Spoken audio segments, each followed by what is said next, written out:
कोई मुझे बताएगा कि मैटर किसे कहते हैं? Those substances which have mass and So volume. that have space and occupy space. हाँ, those substances which have mass and have some volume, it is known as matter. जिस substance के पास मास एंड वॉल्यूम होगा उसको हम लोग क्या कह देंगे? मैटर कह देंगे। ओके, ठीक है। अब ये तो आपको समझ में आ गया कि हम देखेंगे क्या उसके पास मास है। जैसे पेन, तो कहोगे कि सर मैटर है। आपको अगर जब मैं कहूं पेन के बाद जो है कहूं बुक, तो क्या ये मैटर है? कहोगे हाँ। लेकिन अगर जिनके पास मास एंड वॉल्यूम नहीं होगा उसको हम लोग क्या कह देंगे? नॉन मैटर कह देंगे। तो मैं एक सिंपल सा क्वेश्चन पूछता हूं, आप लोग मुझे बताइए कि इलेक्ट्रिसिटी क्या है? मैटर है या नॉन मैटर है? So matter. कैसे मैटर। मैटर है? कैसे मैटर है? So flow of electrons को बोलते हैं वेरी गुड। इलेक्ट्रिसिटी। यहाँ पे क्या होगा कि एक्चुअली फ्लो ऑफ इलेक्ट्रॉन को इलेक्ट्रिसिटी कहते हैं। ठीक है, अगर फ्लो ऑफ इलेक्ट्रॉन है तो इलेक्ट्रॉन के पास मास होता है, वॉल्यूम होता है, इसलिए हम लोग जो है क्या कह देते हैं? इलेक्ट्रिसिटी को आपका मैटर कह देते हैं। ठीक है, ओके। इसी तरीके से मैं आपसे पूछूं कि शैडो क्या होता है?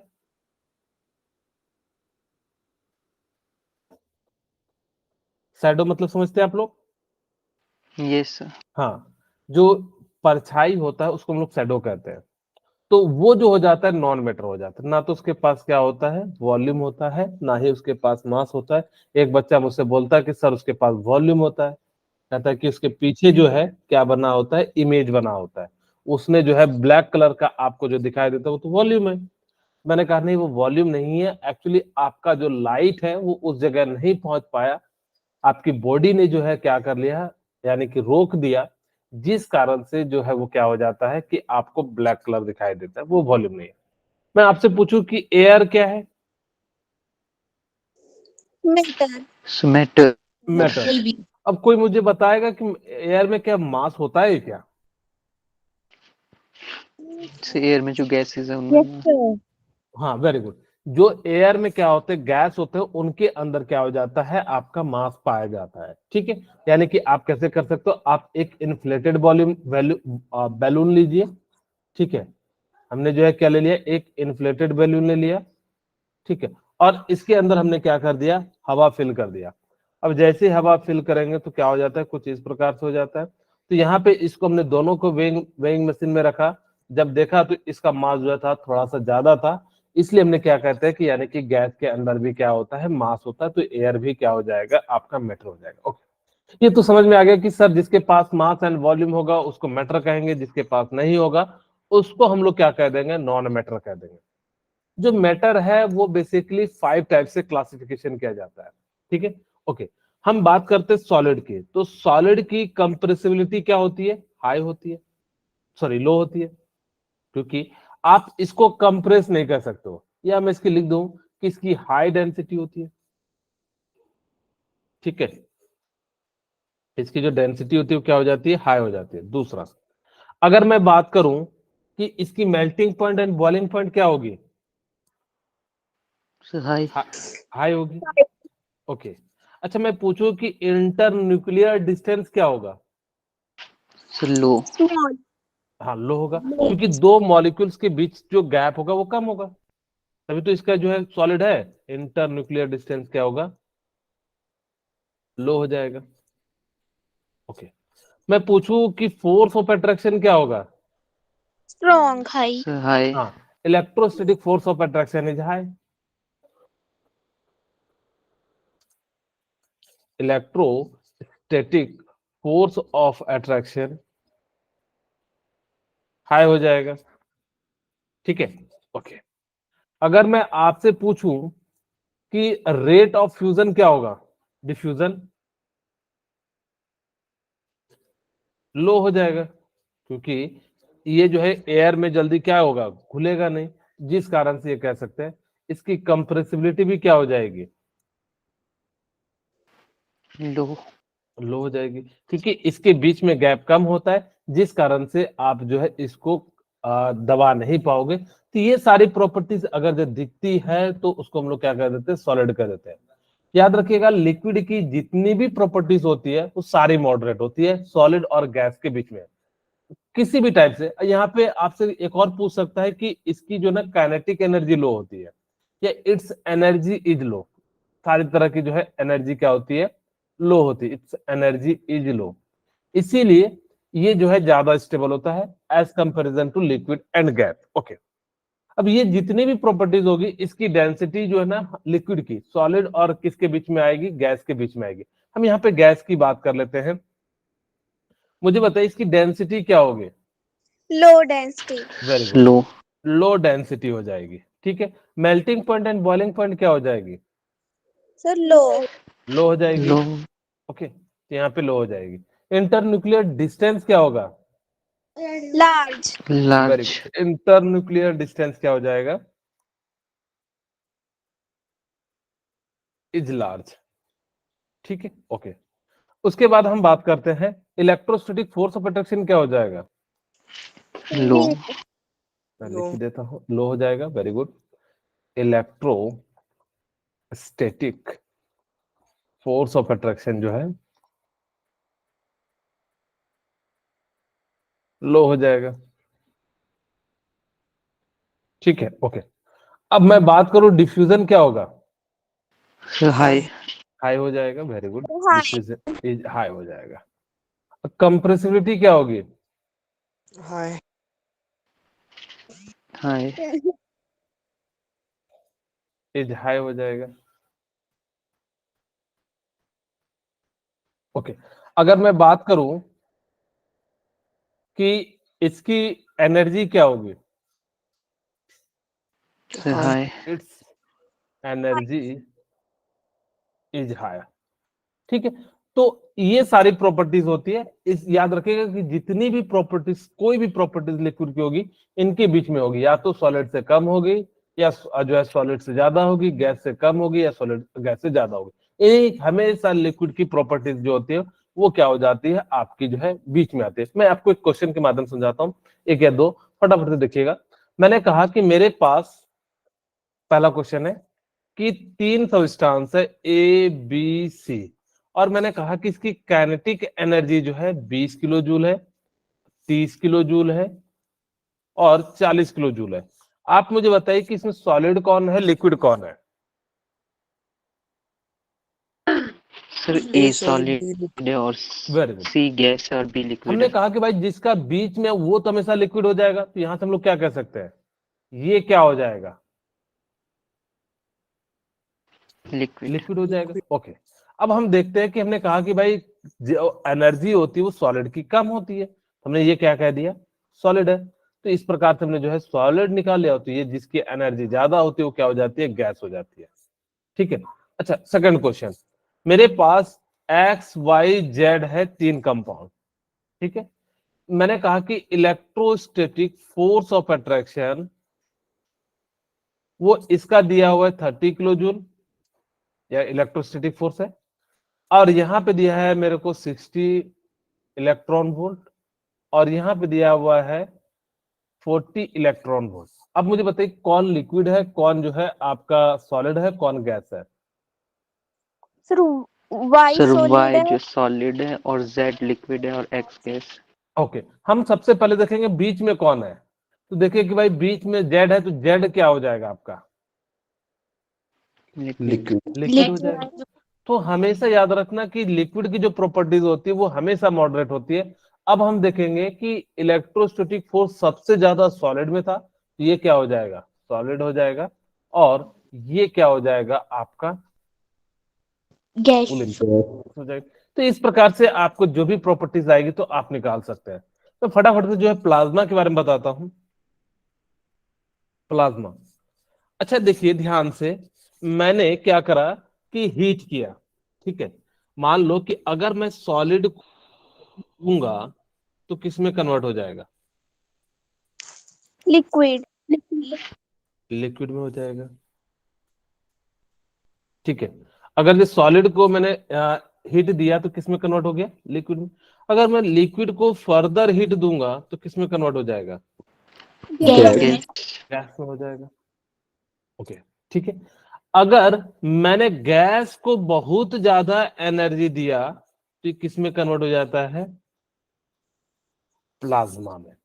ठीक है। हाँ, तो अब देखो होता क्या है, एक्चुअली आप सभी ने पढ़ा होगा कि कोई भी एटम किसका बना होता है? इलेक्ट्रॉन, प्रोटॉन एंड न्यूट्रॉन का। ठीक है।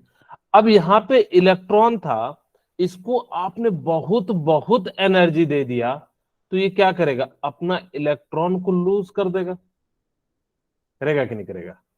yes अगर sir अपना Yes, इलेक्ट्रॉन sir. लूज कर देगा तो यहाँ पे पॉजिटिव और साथ में क्या आ जाएगा? इलेक्ट्रॉन आ जाएगा। तो ये जो स्टेट बनाना, इसी को हम लोग प्लाज्मा कहते हैं। It is the mixture of,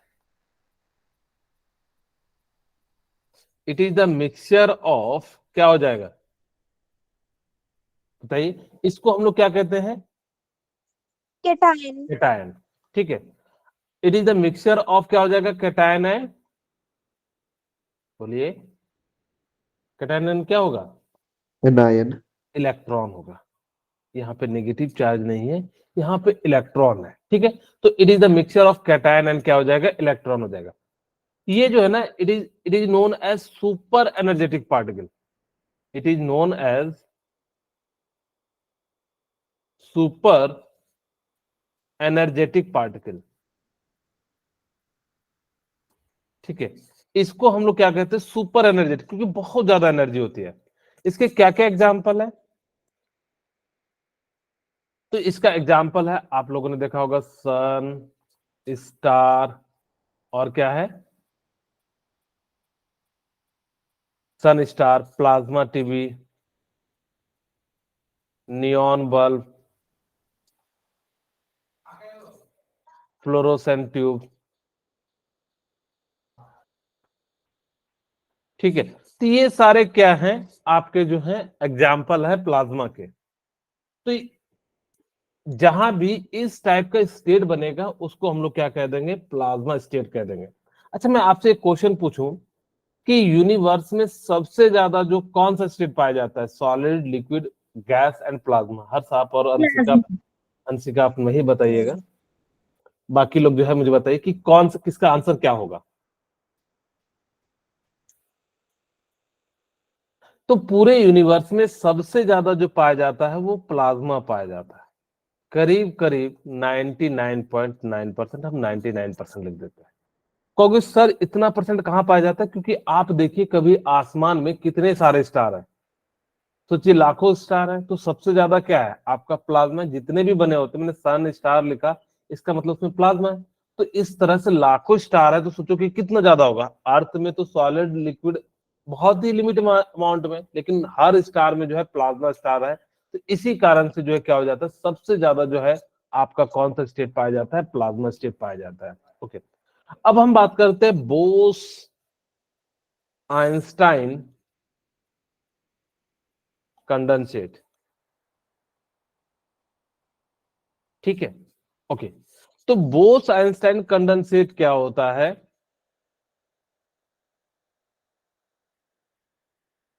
okay. अब जो बोस आइंस्टाइन कंडेंसेट होता है वो क्या हो जाता है बेसिकली? कि सबसे पहले मैं बताता हूं, एक इंडियन साइंटिस्ट थे जिसका नाम था सत्येंद्र नाथ बोस। ठीक है। ओके। इन्होंने क्या करा कि एक कैलकुलेशन किया और इन्होंने कहा कि इसके हिसाब से फिफ्थ स्टेट क्या है? पॉसिबल है। लेकिन इनकी वैल्यू उतनी दी नहीं गई क्योंकि उस समय में ये उतने रिन्योर्ड साइंटिस्ट नहीं थे, क्योंकि वो जो जमाना था वो जो है क्या था? वेस्टर्न साइंटिस्ट का जमाना था। तो वेस्टर्न के लोग जो कहते थे उन्हीं के आधार पे जो है क्या करते थे? बात सुनते थे। इन्होंने कैलकुलेशन किया और कहा कि इस तरह से हम लोग क्या करना बना सकते हैं? फिफ्थ स्टेट जो है बना सकते हैं। तो इन्होंने इस कैलकुलेशन को आइंस्टाइन के पास भेजा। अब इनकी बात सुना नहीं तो उन्होंने क्या करा कि इनको जो है इन्होंने क्या करा? आइंस्टाइन के पास भेजा। अब आइंस्टाइन ने कैलकुलेशन को देखा और इन्होंने कहा कि नहीं, फिफ्थ स्टेट जो है बन सकता है। ठीक है। तो इस हिसाब से जो है क्या है? Fifth state is possible. तो इस हिसाब से जो है यहाँ पे उन्होंने कहा, लेकिन इन दोनों में से किसी ने नहीं बनाया था। फिर आते हैं 3 scientists, Eric A Cornell, Wolfgang Ketterle and Carl E Wieman. ठीक है, इन तीनों ने क्या करा कि जो है फिफ्थ स्टेट को बनाया था। क्या किया इन्होंने कि इन्होंने क्या करा कि रुबिडियम को लिया। ठीक है, इन्होंने क्या लिया, रुबिडियम को लिया और इसको जो है ना क्या करा कि एब्सोल्यूट जीरो, पहले से इसकी डेंसिटी को गजब का कम कर दिया। डेंसिटी को इन्होंने 1 लाख टाइम्स कम कर दिया। Density decreases 1 lakh times. ठीक है, उन्होंने क्या करा कि इसकी डेंसिटी को 1 लाख टाइम्स कम कर दिया और उसके बाद इन्होंने क्या करा कि इसको एब्सोल्यूट जीरो पे लेके चले गए। Absolute zero temperature. अब एब्सोल्यूट जीरो टेम्परेचर क्या होता है, 0 केल्विन। ठीक है, जो कि यहां पे कहा जाता है कि ये टेम्परेचर अचीव करना काफी मुश्किल है। तो इन्होंने क्या करा कि इस पे ले जाके इसको ठंडा किया, यानी कि कंडेंसेट किया। और जब ये कंडेंसेट किया तो आपका क्या मिला, एक फिफ्थ स्टेट जो है क्या मिला, आपको मिला। और यहीं से हमने क्या कहा कि ये जो है फिफ्थ स्टेट जो है पॉसिबल है। इसका एप्लीकेशन कहां कहां होता है, सुपर कंडक्टर में। कहा जाता है कि जितना हम लोग यूज जो है रेजिस्टेंस के रूप में करते हैं, अगर ये पॉसिबल हो जाए तो हम लोग जितना वेस्ट करते हैं रेजिस्टेंस में, उतना जो है 2 छोटे छोटे नेपाल भूटान जो है या बांग्लादेश को फ्री में इलेक्ट्रिसिटी दे सकते हैं, इतना ज्यादा वेस्ट करते हैं। आप खुद ही देखिए आपके घर में कितने सारे वायर होंगे, करीब करीब 4-5 केजी हो ही जाएगा। अब सोचो बड़ी बड़ी जो बिल्डिंग है जिसमें 20-40 फ्लोर है, उनमें बहुत सारे सेपरेट रहते हैं, ताकि ऐसा ना हो कि एक का फ्यूज उड़े तो दूसरे का भी उड़ जाए। तो इसीलिए कितने सारे वायर होंगे, और इस तरह से देखो पूरे इंडिया में कितने वायर होंगे, तो सोचो कितना ज्यादा रेजिस्टेंस का यूज बर्बाद होता है। अगर ये हो जाता है तो फिर आपका जो है इलेक्ट्रिसिटी का काफी ज्यादा जो है क्या हो जाएगा, लॉस जो है रोका जाएगा। सुपर फ्लूइड्स, सुपर फ्लूइड्स क्या होते हैं कि जो ना किसी के साथ चिपकता नहीं है, जितना आपने भेजा था उतना ही वो क्या हो जाएगा, वहां पे जो है यूज जो है चले जाएगा। तो होता तो अगर ऐसा होगा तो हम लोग जो भी कीमती सामान है उसको क्या करेंगे, इसी के माध्यम से बेच सकते हैं। अभी जैसे मान लो कि अगर मुझे सोना भेजना हो, कहीं पे ज्यादा है, तो उसको क्या करेंगे, हम नहीं भेज सकते। क्यों, क्योंकि वो क्या करेगा कि जो है बहुत सारा सोना जो है पाइप में चिपक जाएगा। तो अगर सुपर फ्लूइड्स के रूप में अगर हम इसको बना के भेज देंगे तो वो जो है चिपकेगा नहीं। तो इस प्रकार से जो है क्या हो जाएगा, आपका जो है वो पहुंच जाएगा। फिर इसका मेडिकल पर्पस में बहुत ज्यादा यूज होता है। ठीक है, कैंसर के ट्रीटमेंट में, HIV के ट्रीटमेंट में इनका जो है, इनमें जो है यूज होता है, इसलिए जो है काफी ज्यादा जो है वो हो जाता है। ओके, अब हम बात करते हैं स्टेट कन्वर्जन की। ठीक है, स्टेट कन्वर्जन। स्टेट कन्वर्जन का मतलब क्या होता है कि आप किसी को किसी स्टेट दूसरे स्टेट में कन्वर्ट कर दो। मैं आपको एक एक 2 एग्जांपल बताते चले जाऊंगा, ध्यान से सुनना। अगर मैंने क्या करा कि सॉलिड से मैं लेता हूं, सॉलिड को मैंने क्या करा, हीट किया। ठीक है, मैंने सॉलिड को क्या किया, हीट किया। अगर मैंने सॉलिड को हीट किया तो ये किस में कन्वर्ट हो जाएगा, लिक्विड में। ठीक है, अगर मैंने सॉलिड को इसमें हीट किया तो किस में कन्वर्ट हो गया, लिक्विड में। और इस प्रोसेस को हम लोग क्या कर देते हैं, मेल्टिंग कर देते हैं। आप कोई भी चीज मेल्ट कर सकते हो। ठीक है, आपने आइस लिया, उसको मेल्ट किया, लिक्विड में हो गया, तो ये प्रोसेस क्या हो जाता है, मेल्टिंग करा जाता है। इसमें एक और टर्म आता है फ्यूजन। फ्यूजन का मतलब क्या होता है कि आप किसी भी सॉलिड को लिक्विड में कन्वर्ट करते हैं तो भी उसको हम लोग क्या कर देते हैं, फ्यूजन कर देते हैं। फिर लिक्विड को हमने गैस में कन्वर्ट किया, इस प्रोसेस को हम लोग क्या कह देते हैं, इवेपोरेशन कह देते हैं। ठीक है, ओके। और आपने गैस से सॉलिड में कन्वर्ट किया तो इस प्रोसेस को हम लोग क्या कह देते हैं, डिपोजिशन। मैं आपसे एक एग्जांपल पूछना चाहूंगा जहां पे गैस से सॉलिड में कन्वर्ट होता है, कोई मुझे बताना चाहेंगे। सो वाटर वेपर्स का क्लाउड में जो वाटर वेपर्स का क्लाउड एट 0 डिग्री टेम्परेचर और -4 डिग्री सेल्सियस, ये कहना चाह रहे हैं। यस ओके, चलिए ठीक है। ये और कोई, आपने CO2 को देखा है, यस तो हाँ, उसको हम लोग क्या करते हैं, ड्राई आइस के रूप में जो है कन्वर्ट कर देते हैं, तो वो भी कैसा है, डिपोजिशन है। ओके, अब हम बात करते हैं कि जब हमारे पास क्या है कि अब हमने यहाँ पे पहुंच गए सॉलिड में, अब हम सॉलिड से सीधे सीधे गैस में कर देते हैं। इस प्रोसेस को हम लोग क्या कह देते हैं? सब्लिमेशन कह देते हैं। सब्लिमेशन का एग्जांपल कोई जानते हैं? नेप्थलीन अगर बॉल, ये वाली very good. Camphor, naphthalene ball, iodine, iodine या अमोनियम क्लोराइड। ठीक है,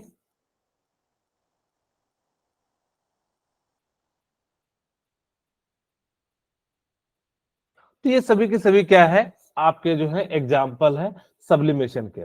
बाकी आप सभी को पता होगा कि यहाँ पे मैं एक और बात बता देता हूँ होता कैसे है। जैसे आप सभी के लिए मैंने यहाँ पे सॉलिड लिया, एक बच्चा मुझसे पूछेगा कि सर आप हीट नीचे वाले को कर रहे हो तो नीचे वाला लिक्विड हो जाना चाहिए, ऊपर वाला कैसे हो जाता है? जैसे मान लो ये आइस है, अब इतना जो है आप ये नहीं सोचना कि सर बिल्कुल परफेक्ट अलाइन क्यों है, बनाने का ऐसा है। ठीक है, मैंने हीट करना शुरू कर दिया। मुझे बताइए कि अगर मैं नीचे हीट कर रहा हूं तो ऊपर वाला कैसे लिक्विड में कन्वर्ट होगा, सॉलिड? तो बताना चाहेंगे? ओके, मैं बता देता हूं। होता क्या है कि जब आप नीचे को हीट दीजिएगा तो इसके अंदर वाइब्रेशन होगा, होगा कि नहीं? एनर्जी लेगा। अगर काइनेटिक एनर्जी बढ़ेगा तो ये क्या करेगा? बगल वाले को टकराएगा। तो बगल वाला किसको देगा? इसको देगा। अब जरूरी नहीं कि ऐसा हो सकता है ऐसा भी हो, तो ये क्या करेगा? इस प्रकार से। और वैसे भी जो चीज धीरे धीरे लिक्विड में कन्वर्ट हो जाएगी तो आपको पता है कि ये कैसे कन्वर्ट करेगा कि बगल वाले को टकराएगा, इधर बगल वाले को, और नीचे सॉलिड आ जाएगा। तो इस प्रकार से क्या हो जाएगा कि बहुत सारे जो है आपके धीरे धीरे लिक्विड चले जाएंगे, और जैसे ही लिक्विड में हो जाएंगे तो इस प्रकार से हो जाएंगे। अब कोई कहेगा जब लिक्विड में आ जाएगा तो कैसे होंगे? एक्चुअली तब क्या होगा कि उनकी जो काइनेटिक एनर्जी बहुत ज्यादा बढ़ जाएगी, फिर से बगल वाले को देंगे, और आपको पता है कि थोड़ी काइनेटिक एनर्जी ज्यादा होगी तो कई बार जो बहुत ऊपर चले जाएगा, इस कारण से जो है वापस वो नीचे आएगा, और इस प्रकार से आपका स्टेट जो है क्या हो जाएगा? चेंज हो जाएगा। ठीक है, तो ये आपको याद रखना है, यहाँ से मतलब कोई क्वेश्चन नहीं पूछा जाता है। अब हम बात करते हैं what is the difference between compound and mixture. क्या डिफरेंस होता है?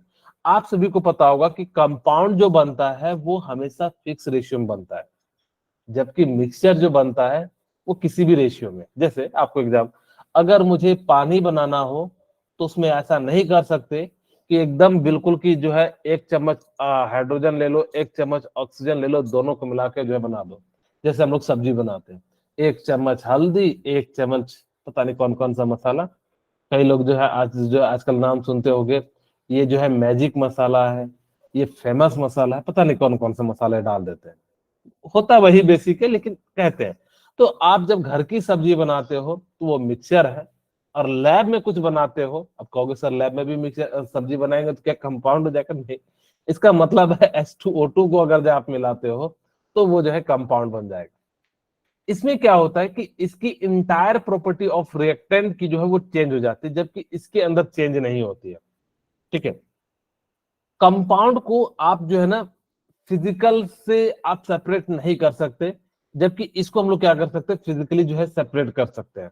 ठीक है, उसके बाद हम बात करते हैं कि जो कंपाउंड होते हैं ना वो हमेशा होमोजेनियस है, मिक्सचर में भी होमोजेनियस एंड हेटेरोजेनियस होते हैं। होमोजेनियस वो होते हैं कि जो पूरी तरीके से यूनिफॉर्मली डिस्ट्रीब्यूटेड हो। जैसे आप अपने घर में, मान लो कि मैंने आपको कहा कि दो एग्जांपल दिया, आपने एक ग्लास लिया, मान लो किसी के लिए शरबत बनाना है, जैसे आपके घर में आपका कोई बेस्ट फ्रेंड आ गया, ठीक है, और आपने जो है क्या करा, उसके लिए शरबत बनाया। शरबत कैसे बनाते हैं आप लोगों को पता है? बताइए। क्या क्या यस डाल, सर, कैसे कैसे बनाते हैं, क्या क्या डालते हैं? यस सर, पानी, चीनी, ओके, पानी, चीनी, जलजीरा, और भी पता नहीं क्या क्या डालते हैं, नींबू। तो उसी तरीके से, लेकिन मान लो कि आप उसको बढ़िया से बना के दोगे क्योंकि आपका बेस्ट फ्रेंड है। यही मान लो कि कोई आपका जो है एकदम जो है कंप्लेन करने आपके घर में आता है कि सर ये जो है ना, या मम्मी पापा जो भी हो, कि अपने मम्मी पापा को कहता है कि ये ना यहाँ पे ये कर रहा था, ये पढ़ नहीं रहा था, क्लास में सो रहा था। अब उसको क्या करेंगे? चीनी डाल के दे देंगे पानी में, उसमें नींबू भी नहीं डालेंगे। ठीक है, और उसको कहेंगे लो भाई पियो। अब मम्मी का प्रेशर है तो बनाना तो पड़ेगा। तो यहाँ जो बच जाएगा इसको हम लोग क्या कहेंगे, आप मिक्सचर में भी दो टाइप से, आपका अगर दोस्त होगा तो आप बिल्कुल अच्छे से बना के दोगे, अगर आपका मतलब जो है शिकायत करने वाला होगा तो आप कैसा दोगे, यानी कि जो है मार के जो है चीनी और उसमें जो है कहोगे घुला तो घुला, नहीं तो भाई तू पी ले। तो इस प्रकार से जो है हम लोग क्या कर सकते हैं यहाँ पे। ओके, ये जो कंपाउंड होते हैं ना फिक्स रेशियो में बनते हैं, जबकि किसी भी रेशियो में बना सकते हो। किसी को ज्यादा चीनी पीना है तो आप जो है ज्यादा चीनी डाल सकते हो, लेकिन कंपाउंड में ऐसा नहीं कर सकते कि हाँ सर आज मुझे जो है ना ऑक्सीजन वाला ज्यादा वाला जो है पानी पीना है। जैसे मान लो H2O का फॉर्मूला, सॉरी वाटर का फॉर्मूला जो होता है H2O, किसी दिन कोई कहेगा कि सर मेरे को ना H2O में मजा नहीं आ रहा है, आप एक काम करो ना सर H3O बना दो ना, हम ये पियेंगे। तो ऐसा नहीं कर सकते कि हम इसको जो है इस प्रकार से जो है बना सके। इसका फिक्स रेशियो होता है, इसका रेशियो आप क्या कर सकते हो, चेंज कर सकते हो। ठीक है, ओके। जबकि इसकी जो कंपाउंड की मेल्टिंग पॉइंट बॉइलिंग पॉइंट होती है वो फिक्स होती है, जबकि मिक्सचर की क्या होती है, बॉइलिंग पॉइंट जो है आपकी फिक्स नहीं होती है। अब हम बात करते हैं टेम्परेचर कन्वर्जन की। आप सभी को पता होगा कि हमारी बॉडी का जो टेम्परेचर है किस में मेजर किया जाता है, सेल्सियस में। Fahrenheit. आप, हाँ वेरी गुड। कभी आपने देखा है कि डॉक्टर के पास जो है सेल्सियस में, आजकल के इलेक्ट्रिक वाले भले यूज कर लेते हैं, लेकिन उसमें भी दो स्केल होते हैं। जनरली हम लोग यूज करते हैं फ़ारेनहाइट वाला यूज करते हैं, कभी नोटिस कीजिएगा। जो सेल्सियस वाला यूज किया जाता है वो किसी ऑब्जेक्ट का यूज किया जाता है। हमारी बॉडी के लिए जो यूज किया जाता है वो हमेशा फ़ारेनहाइट में यूज किया जाता है। आप अगर जब पहले वाला देखे होंगे थर्मोमीटर तो इस प्रकार से होता है। ठीक है, ओके। अच्छा, यहाँ पे मैं आपसे एक छोटा सा क्वेश्चन पूछता हूँ कि हम फ़ारेनहाइट में ही क्यों मेजर करते हैं थर्मोमीटर?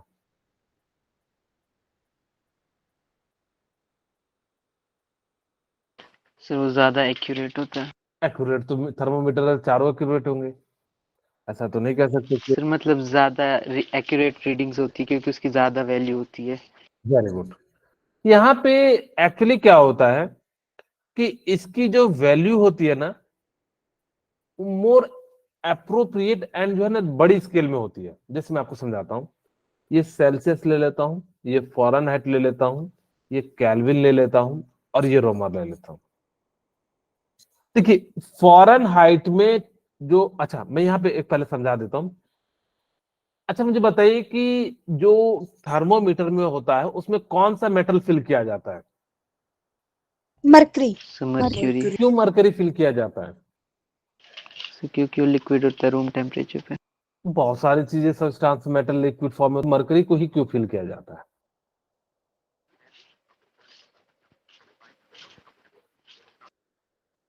अंशिका आप सर बताइए, वो आपको मैंने स्टिक नहीं बताया। करता क्योंकि उसके ऊपर। Very good. यहाँ पे ना एक नैरो होल होता है या नैरो पासेज होता है। अगर उसके अंदर क्या होगा कि गैप अगर जो बहुत छोटा है, अगर उसके अंदर स्टिकी चीज अगर जो डाल देते हैं, सपोज कीजिए कि दो स्टूडेंट है, अब मैं ठहरा अनाड़ी डॉक्टर, ठीक है। अब मेरे पास आया और मैंने ना उसके अंदर कोई दूसरा सब्सटेंस डाल दिया जो लिक्विड फॉर्म में ही चमकता भी है, क्योंकि मेटल सभी चमकते हैं। अब मैंने डाल दिया और वो क्या हो गया, थर्मोमीटर मैंने बनाया और थर्मोमीटर बनाने के बाद जो मैंने चेक किया, ए को बुखार था 102 डिग्री, ठीक है। और वो जो है ना क्या हुआ कि थर्मोमीटर में चिपक गया। और जैसे ही चिपका मैंने जो है इसको वापस सॉल्यूशन में रखा, क्योंकि जो डॉक्टर होते थे पहले जो है मुंह में रखते थे और फिर उसको केमिकल में डाल देते थे। इसलिए डाल देते थे ताकि कि किसी के मुंह में अगर कोई बैक्टीरिया वायरस या कोई हाइजीनिक चीज हो तो डेड हो जाए। फिर हमने क्या करा कि इसी चीज को दूसरे वाले को दिया और ये जो है 102 में जो है क्या हो गया, चिपक गया। मतलब जो चिपक गया मतलब 102 दिखाने लगा। अब डॉक्टर ने 102 बुखार बुखार है, अब 102 डिग्री बुखार काफी ज्यादा बुखार होता है, आप सभी को पता होगा 100 के पार हो जाता है तो काफी जो है हम लोग को अनकंफर्टेबल फील होने लग जाता है। खैर अगर जो 100 भी हो जाता है तो बहुत दिक्कत होती है, लेकिन यहाँ पे 102 डिग्री हो गया। अब इसको डॉक्टर जो है ना 3-4 सुई लगा दिया, मार्स लाइन प्लाइन जो है सब चढ़ा दिया। डॉक्टर जो है इसको देना चाहिए था 100 mg, और इसको एक्चुअली बुखार है ही नहीं, इसका बिल्कुल सही है 98.6 फ़ारेनहाइट जो है यहाँ पे है। और जब इसका है तो फिर भी हमने इसको क्या कर दिया, 4-5 सुई लगा दिया। अब बेचारा जो है क्या करेगा, जैसे कहता है ना कि जैसे ही गया, आज सोमवार था, डॉक्टर ने लगा दिया सुई और उसने क्या बोला, उई उई, तो ये भी क्या करने लगेगा, उई उई। तो इस प्रकार से जो है मैं अगर अगर जो आपने क्या करा कि स्टिकी चीज लिया, तो हम क्या कर सकते हैं, किसी मतलब जो बुखार जिसको या बीमार नहीं है उसको भी हम लोग क्या लगा सकते हैं, सुई लगा सकते हैं। ठीक है, ओके। अब ये तो समझ में आ गया कि सर इसलिए डाला जाता है क्योंकि वो स्लिपरी होता है और जो है चमकीला होता है, जिस कारण से हम लोग मरकरी में डालते हैं। ओके, यहाँ पे सेल्सियस जो होता है 0 डिग्री होता है और ये बॉइलिंग पॉइंट कितना होता है, 100 डिग्री होता है। जबकि इसका जो होता है 32 डिग्री होता है और इसका कितना होता है, 212। अच्छा, कोई ये नहीं समझना कि बिल्कुल सीधे सीधे, एक्चुअली मैं बस समझाने का तरीका बता रहा हूं। अरे केल्विन में 273 होता है एंड कितना होता है, 373 होता है। ओके, और रोमर में 0 होता है और यहाँ पे कितना हो जाता है, 80 हो जाता है। ठीक है, ओके। अब ध्यान से देखिए कि इनके बीच का जो गैप है वो कितना है, 100। 100 है। इसके बीच का गैप कितना है, 180 डिग्री। और इसके बीच का गैप कितना है, 100। 100 डिग्री। एक बच्चा मुझसे पूछा कि सर केल्विन का भी तो देखिए कितना बड़ा है। अच्छा, पहले मैंने क्वेश्चन, आपको पहला क्वेश्चन का आंसर नहीं दिया, ध्यान सुनना। अब होता क्या है कि अगर मैं सेल्सियस में मेजर करूं तो आपको एक अप्रोक्स में बताऊं, अगर 1 डिग्री सेल्सियस इंक्रीज होगा तो करीब करीब 2 पॉइंट समथिंग होता है। मैं यहाँ समझाने के लिए 3 फॉरेनहाइट ले लेता हूँ, एग्जैक्ट नहीं है, आपको मैं निकाल के भी दिखा दूंगा। मैंने समझाने के लिए आपको अप्रोक्स लिया। अगर सेल्सियस वाला लिया, अगर सपोज कीजिए 98.9 है, तो मैं इसको 99 ले लेता हूं। किसी को बुखार है, 1 डिग्री उसको बुखार नहीं हुआ, मतलब 1 डिग्री पूरा सेल्सियस नहीं हुआ, और उसको कितना आया, 2 डिग्री बढ़ा, इसको तो 101 आ गया। अगर 101 आ गया तो क्या कहेगा, 99 ही है सेल्सियस में, क्योंकि जबकि मैंने क्या कहा कि 1 डिग्री बढ़ेगा 3 फॉरेनहाइट बढ़ेगा। अगर ऐसा हुआ, सपोज करो कि उसको बुखार 1 डिग्री आ गया, तो यानी कि हमारा बॉडी का जो टेम्परेचर है कितना होता है, 37। और मान लो 38 हो गया। अब देखो उसको तो लगेगा कि 1 ही डिग्री है, लेकिन यहाँ पे कितना चेंज हो गया, 104। यहाँ पे मोर एप्रोप्रिएट बता रहा है, क्योंकि भाई अगर 1 डिग्री भी होगा तो ये आपको बता देगा, क्या ये बता पाएगा क्या सेल्सियस में, नहीं। इसी कारण से हम लोग जो है फॉरेनहाइट यूज करते हैं। अब दूसरा बच्चा जो है वो डॉक्टर ठहरा, उसने बोला कि सर हम आपकी बात क्यों माने, यहाँ देखो केल्विन ले लो ना, 0 से 373, कितने का अंतर आ जाएगा। मैंने कहा कि भाई 373। तो बोला देखो कितना बढ़िया है सर। मैंने कहा बढ़िया तो है, लेकिन एक्चुअल में इसमें प्रॉब्लम क्या है कि कितनी बड़ी स्केल हो जाएगी। अब मान लो कि डॉक्टर कोरोना वाला समय में जो है इसका यूज करना पड़ेगा, इतना बड़ा हो जाएगा। अब इतना बड़ा हो जाएगा तो उसको रखना संभालना बड़ा दिक्कत है। तो छोटा चीज होता है उसको संभाल भी सकते हैं, इसी कारण से इसको जो है यूज नहीं किया जाता है। मोस्ट इसको जो हम लोग डॉक्टर जो है स्केल भी कहा जाता है, इस प्रकार से। ओके, अब मैं आपके लिए फॉर्मूला प्रूव कर देता हूं। अब यहाँ पे क्या कीजिए कि मैंने मान लिया कि कोई भी एक टेम्परेचर है, कोई भी मान लेता हूं। यहाँ पे सी टेम्परेचर है, यहाँ पे फॉरेनहाइट है और यहाँ पे केल्विन है, जो पर्टिकुलर सबके लिए है। तो मैंने कहा कि भाई एक यूनिट का डिफरेंस निकालने के लिए क्या हो जाएगा, हमने कहा कि C-0 divided by 100 equal to F-32 divided by 180, जितना डिफरेंस है। फिर हमने कहा कि कितना हो जाएगा, K-273 डिवाइडेड बाई 100, और यहाँ पे क्या हो जाएगा कि R-0 डिवाइडेड बाई 80। अब ये 20 से कट रहा है, तुमने कटा दिया, तो C/5 F-32/9, और यहाँ पे क्या हो जाएगा, K-273 डिवाइडेड बाई 5, और यहाँ पे क्या हो जाएगा, R/4 हो जाएगा। इसी चीज को इन्होंने क्या करा कि इस प्रकार से लिख लिया, इन्होंने एग्जैक्ट वैल्यू लिया। ओके, यहाँ पे एक और चीज याद रखिएगा, एक और फॉर्मूला ड्राइव कर देता हूं मैं। C/5 इक्वल टू K-273, मैं अप्रॉक्स ले रहे हैं, ठीक है। ओके, अगर यहां से मुझे निकालना हो तो C से C कैंसिल हो, 5 से 5 कैंसिल हो जाएगा, तो C इक्वल टू कितना हो जाएगा, 273। और इसी चीज को हम लोग लिख सकते हैं, Kelvin equal to 273 plus C।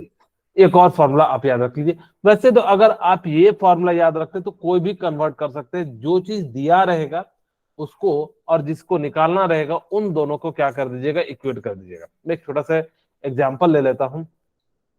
Okay, जैसे एट विच टेम्परेचर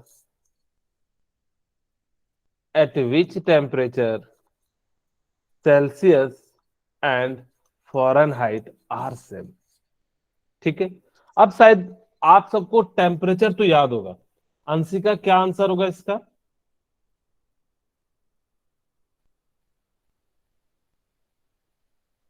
अंशिका है, चली गई है तो ओके। हर्ष क्या आंसर होगा? मैंने कहा था याद भी रख लेना, सो कि आप 40। लोगों को मैंने बताया -40। ओके, निकाल भी देते हैं। कैसे आता है, ध्यान से सुना। मैंने मान लिया कि let this temperature is x,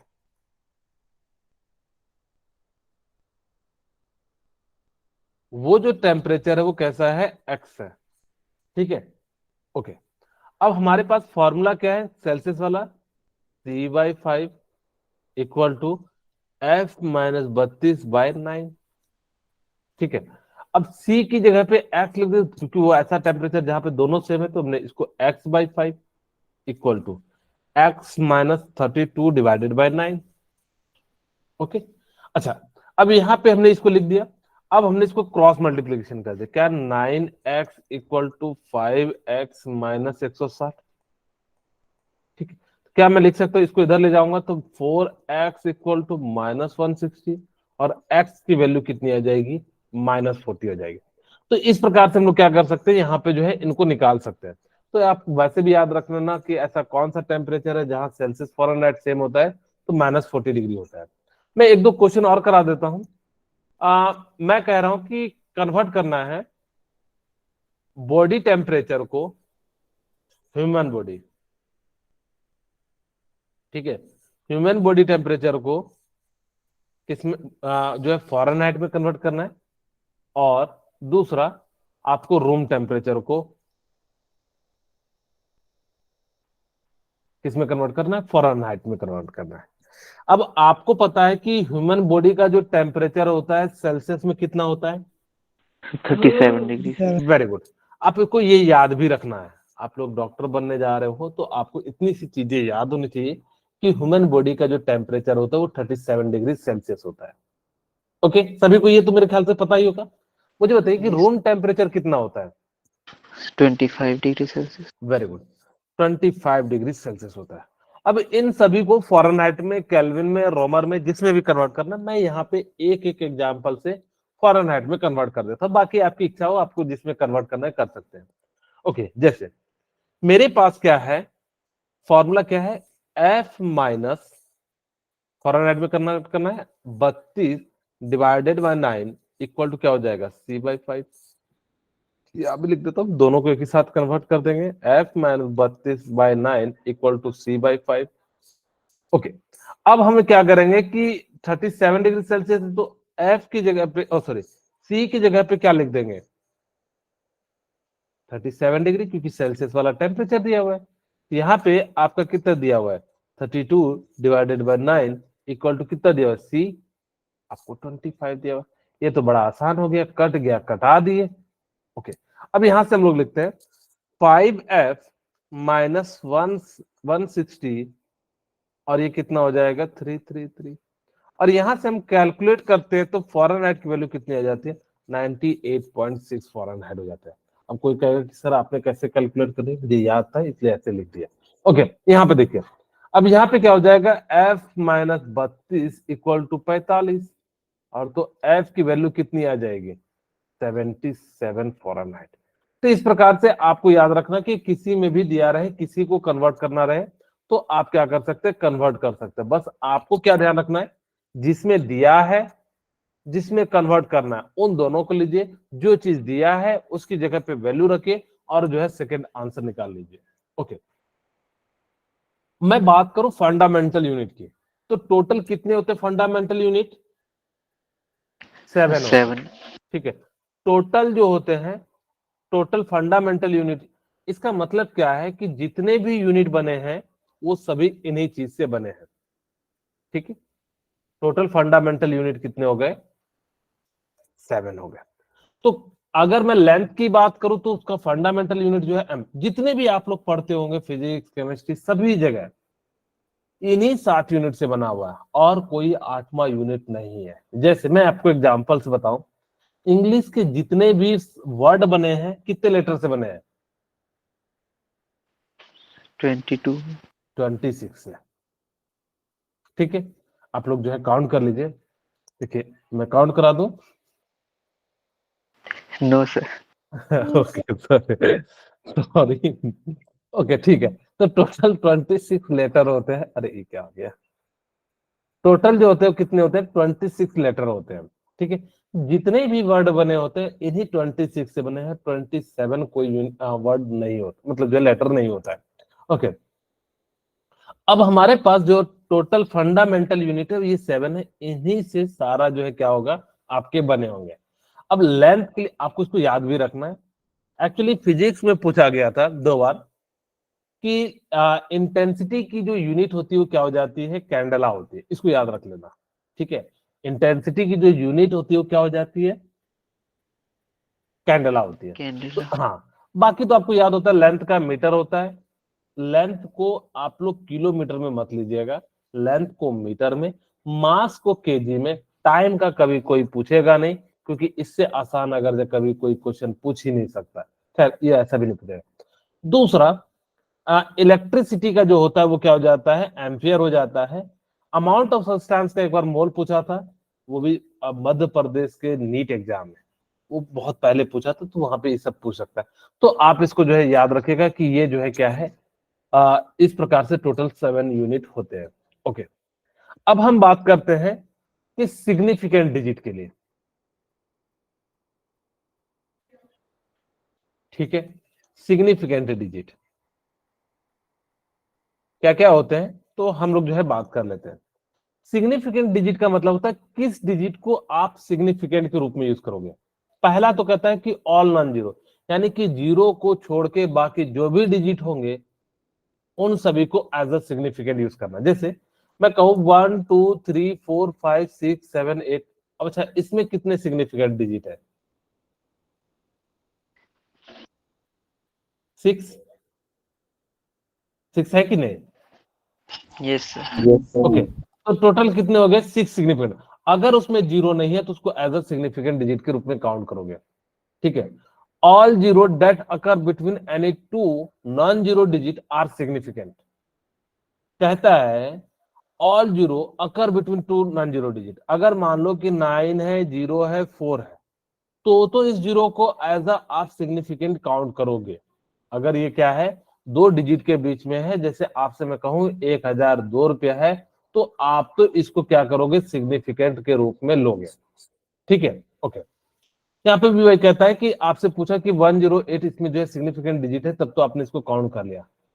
next, all zero that are right of decimal point to the left of non zero digit never significant. इसका मतलब क्या है कि मान लीजिए कि मेरे पास अगर ये डेसिमल है, डेसिमल के बाद कोई जीरो, यहाँ पे कुछ नहीं है। अगर यहाँ पे 6 होता तब तो आप इसको काउंट करते, लेकिन यहाँ पे मान लीजिए कि कुछ भी नहीं है और यहां से शुरू हुआ 2 3 4, तो इसके अंदर जो है सिग्निफिकेंट है, इसको एज अ सिग्निफिकेंट के रूप में काउंट नहीं करोगे। वैसे भी हम लोग काउंट नहीं करते हैं, तो इसीलिए इसके पास सिग्निफिकेंट डिजिट क्या हो जाएगा? 3 हो जाएगा।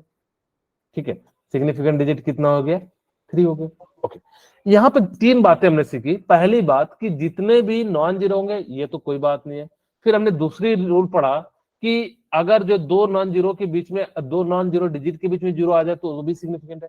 तीसरा हमने पढ़ा कि डेसिमल के बाद अगर जो जीरो है लेकिन उसके पहले कोई डिजिट नहीं है, यहाँ पे कोई डिजिट नहीं होना चाहिए, तब तो आप उसको नॉन सिग्निफिकेंट के रूप में यूज करोगे। बट अगर यहाँ पे 6 होता, 4 होता, तब आप इसको क्या कर लेते? एज अ सिग्निफिकेंट के रूप में काउंट कर लेते हैं। ठीक है, ओके। थर्ड पॉइंट भी आप लोगों ने सीख लिया होगा। अब हम बात करते हैं सबसे मोस्ट एंड जो है लास्ट पॉइंट। क्या कहते हैं, ध्यान से सुनना। All zero that are right of decimal point are significant. If non zero digit does not allow them. अब जैसे यहाँ पे देखिए मैंने क्या कहा कि यहाँ पे आपका डिजिट आ गया तो इसको आप क्या करोगे एज अ सिग्निफिकेंट के रूप में यूज कीजिएगा। अगर डेसिमल आ जाता है तो हम लोग क्या करेंगे एज अ सिग्निफिकेंट के रूप में यूज करेंगे। मैं एक छोटा सा क्वेश्चन पूछूं, रेडी है? Yes, sir. Yes. Okay. अगर मैं आपसे पूछूं कि एक पेल में number of significant figure find in number of significant figure in किसमें, वन पेंसिल में, तो मुझे बताइए कितना होगा। ऑप्शन दे देता हूं। 7. 1, सॉरी पहले 0, 1, C, 2, D इन्फिनिटी। बताइए कौन सा ऑप्शन होगा? Sir, option B. Option D, very good भैया। B. इसमें जो है जब आपके पास कोई ऑब्जेक्ट है ना तो उसमें सिग्निफिकेंट के रूप में यूज नहीं करते, तब वहां पे क्या हो जाएगा, इन्फिनिटी जो है इसका राइट आंसर हो जाएगा। ऐसे रहता तो हम लोग जो है निकाल सकते थे। Okay, last point. अब ये क्या कहता है, all the zero that are the right side of the last, यानी कि अगर यहाँ पे डेसिमल आ गया और डेसिमल के बाद डिजिट आ गया और उसके बाद जीरो है तो उसको हम सिग्निफिकेंट के रूप में काउंट करेंगे, तब वो जो है क्या हो जाएगा, आपका जो है सिग्निफिकेंट के रूप में यूज किया जाएगा। Okay, laws of chemical combination, total कितने लॉज हैं? 5 लॉज हैं। 5. ठीक है, पहला लॉ है law of conservation of mass. Laws of mass conservation ये बताता है कि ना मास को आप बना सकते हैं ना मास को आप डिस्ट्रॉय कर सकते हैं।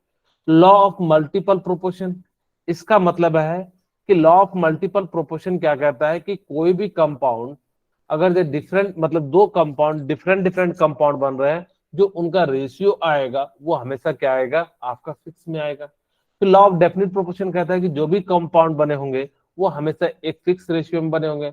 एवोगाड्रो कहता है कि अगर वॉल्यूम फिक्स ले लिया तो उसके अंदर जो नंबर ऑफ पार्टिकल है वो क्या, नंबर ऑफ पार्टिकल क्या हो जाएंगे, सेम हो जाएंगे। ठीक है, ओके, तो ये सारे हैं law of gas off volume. तो इनको एक एक करके जो है हम अभी फिलहाल जो है पहला लॉ पढ़ते हैं। अच्छा, इनके साइंटिस्ट के नाम भी याद रखिएगा। जो लॉ ऑफ कंजर्वेशन मास दिया था वो एंटोनियो लवोजियर ने दिया था। आपको पता है फादर ऑफ केमिस्ट्री किसे कहते हैं? Anthony Lavoisier. हाँ, Lavoisier. एंटोनियो लेवोजियर कहते हैं। यही आपके फादर ऑफ केमिस्ट्री है। अगर आप लोग को मैं एक ऑप्शन दो कि ये इसने इतना बड़ा केमिस्ट्री बना दिया, आप लोग क्या इसको सजा देते हैं? जिसको मैंने पढ़ा है वो लोग ना बोले फादर ऑफ केमिस्ट्री, तो क्या सजा देते हैं? फांसी पे लटकाते, गोली मारते, क्या करते? तो कहते हैं कि सर आप लोग कुछ बोल नहीं रहे हो। ठीक है, मैं बता देता हूँ। इनको जो है फांसी पे लटका दिया गया था। इसलिए नहीं लटकाया था कि इन्होंने इतनी सारी केमिस्ट्री बना दी, इसलिए लटकाया था क्योंकि इन्होंने किसी और मतलब जो है कोई दूसरे वर्क में चले गए थे, तो वहां पर जो है इनकी कुछ कमियां निकल गई थी, तो उसके हिसाब से इनको जो है फांसी दिया गया था। उसके बाद बात करते हैं लॉ ऑफ डेफिनेट प्रोपोर्शन। तो लॉ ऑफ डेफिनेट प्रोपोर्शन जो है जोसेफ प्रॉस्ट ने दिया था। आप साइंटिस्ट के नाम याद रख लेना, क्योंकि आप अगर साइंटिस्ट के नाम याद रख लोगे तो फिर आपको कई बार जो है ना छोटे मोटे क्वेश्चन में जो है मदद मिल जाता है। लॉ ऑफ मल्टीपल प्रोपोर्शन जो दिया था डाल्टन ने दिया था। लॉज ऑफ गैसेस गेलोसाग वॉल्यूम ने दिया था। अवोगाड्रो जो है अवोगाड्रो ने दिया था। तो इस प्रकार से जो हम लोग क्या कर सकते हैं, यहाँ पे बात कर सकते हैं। ओके, हमारी सेकेंड हाफ में क्लास है, तो वहां पे इसके सारे लॉज के बारे में बात करेंगे, क्योंकि अब इसको कंप्लीट तुम करा नहीं पाएंगे, तो इसीलिए सेकेंड क्लास में इस पे बात करेंगे।